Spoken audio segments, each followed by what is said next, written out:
Au début des années 60, le chercheur Robert Rosenthal et son équipe réalisèrent une incroyable expérience. Ils ont demandé à des étudiants d'apprendre à des rats d'effectuer un certain nombre d'expériences comme de se repérer dans un labyrinthe.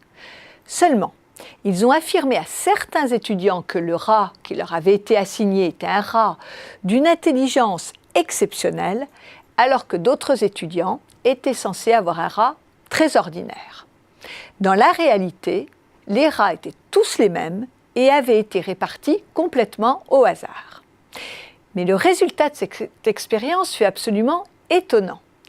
Les rats classés intelligents réussirent bien mieux les apprentissages que les rats dits ordinaires.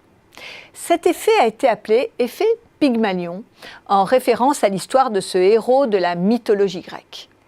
Pygmalion était le roi de Chypre et sculpteur, et il sculptait une statue si belle qu'il en tomba amoureux. Aphrodite, la déesse de l'amour, touchée par cette passion, décida de la transformer en femme vivante, Galatée. Cette histoire est l'illustration qu'un rêve ou un succès peuvent se réaliser si on y croit suffisamment. En effet, dans l'expérience des rats de laboratoire, l'élément moteur était la conviction profonde des étudiants que leur rat était ou très intelligent, ou bien pas très futé.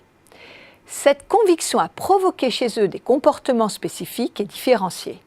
De l'attention, de la stimulation dans un cas, les rats intelligents, et moins d'intérêt dans l'autre.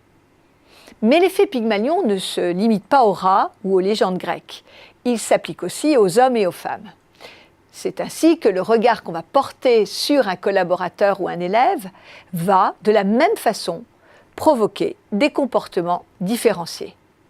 Quand on est jugé intelligent, compétent, on le devient peu à peu grâce aux regards bienveillants, aux encouragements, même implicites, qui en découlent. Et dans le cas contraire, si on est étiqueté sous-performant, pas malin, on entre dans un cercle vicieux de perte de confiance en soi et de dégradation de ses productions. Ce phénomène est très bien documenté dans le cas des salles de classe et explique en partie la plus grande assertivité des petits garçons ou des enfants gracieux, à qui on accorde globalement plus de temps, d'attention et d'admiration. L'effet Pygmalion est donc à repérer. Il est même à cultiver si on ne le réserve pas à certaines personnes au détriment d'autres. Cette prise de conscience est d'autant plus importante qu'elle permet d'éviter les dérives de l'étiquetage négatif qui, lui, est nommé l'effet golem. Le golem est issu de la mythologie juive. C'est un être artificiel d'apparence humanoïde, fait d'argile, incapable de parler ou de faire des choix. Alors, êtes-vous un manager golem ou un manager Pygmalion ?